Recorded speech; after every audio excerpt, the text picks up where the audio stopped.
You don't have a fully thought out project yet, but you should be able to make one decision by now. Is your video project going to be journalistic or narrative?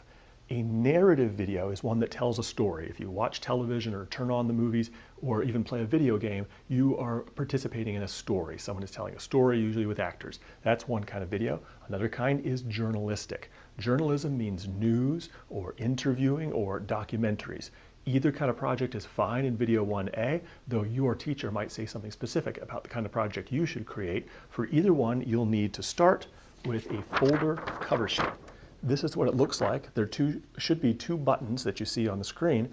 Each one will take you to the right version of this form. One is for journalism. You can see that one is the journalism project folder. The other one is narrative. Pick the right one for your project and please print out that form.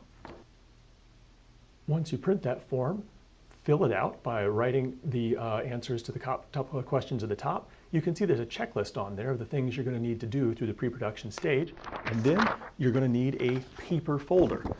I found this nice red one that I'm going to use, but your teacher should have a folder for you. Please cut that cover sheet in half. Got some nice tape here. Tape or glue it to the folder that you've got. And then write your name on the folder right there.